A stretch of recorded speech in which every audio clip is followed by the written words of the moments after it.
हे ख्रिस्ता, आम्ही तुला भजतो आणि तुझी स्तुती करतो, कारण तुझ्या पवित्र क्रूसाद्वारे सर्व जगाचे तारण केले आहे.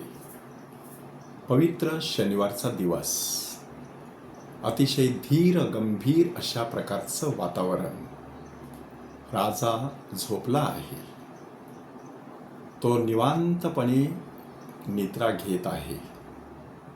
सर्वत्र गंभीर अशी शांतता पसरलेली आहे आणि ख्रिस्त सभा मात्र त्याच्या थडग्यापाशी उभी राहून त्याच्या पुन्हा उठण्याची वाट पाहत आहे.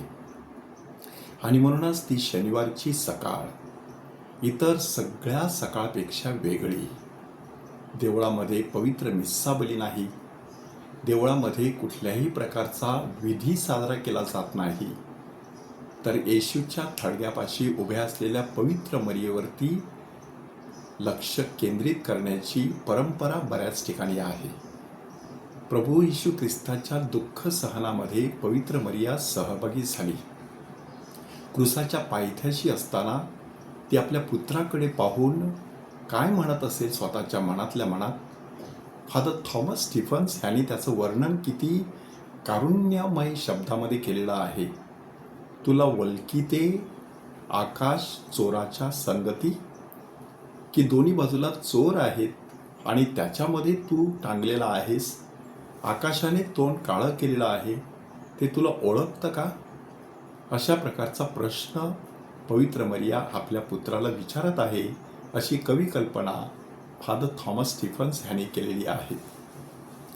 की जेव्हा तू ह्या जगात आलास तेव्हा तू सोबतीला देवदूत आणलीस. त्या देवदूतांनी आम्हाला शुभवार्ता दिली. परंतु तू ह्या जगातून शारीरिकदृष्ट्या निघून गेलास तेव्हा मात्र तुझ्या सोबतीला चोर होते. ही जणू आमच्या मानवी जीवनाची शोकांतिका, की तुला पृथ्वीवरती स्वर्ग निर्माण करायचा होता. आम्ही मात्र त्या चोरांच्या संगती तुला देखील गुन्हेगार ठरवण्याचा प्रयत्न केला.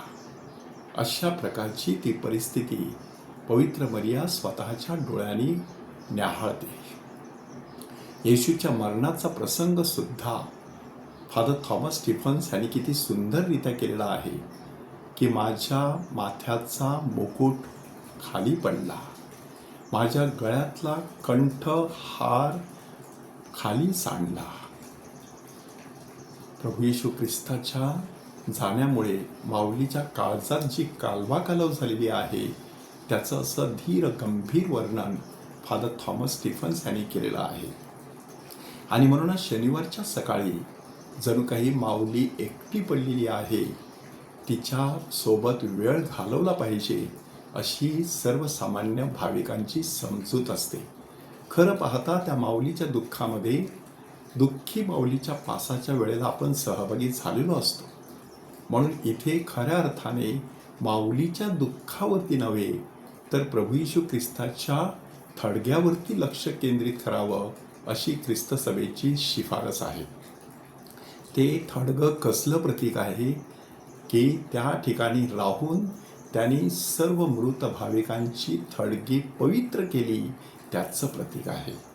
त्या दिवशी प्रभू येशू ख्रिस्त अधोलोकात उतरला आणि आदामापासून त्याच्यापर्यंत ज्या ज्या लोकांनी येशूच्या आगमनाची तयारी केली होती, नीतिमान असं जीवन जगले होते, अशा सर्वांसाठी स्वर्गाचा दरवाजा उघडण्यासाठी तो अधोलोकात उतरला. हे सत्य त्या दिवशी ख्रिस्त सभा साजरं करत असते. आणि म्हणूनच त्या दिवशी शांत चित्ताने येशूच्या थडग्यापाशी बसून त्याच्या जीवनावरती चिंतन करत आपण स्वर्गाच्या दिशेने वाटचाल करत आहोत की नरकाच्या दिशेने वाटचाल करत आहोत, त्यावरती मनन करणं गरजेचं आहे. पवित्र शनिवारी पवित्र मरियेसह ख्रिस्त सभा येशूच्या दुःख सहनात सहभागी होत असते.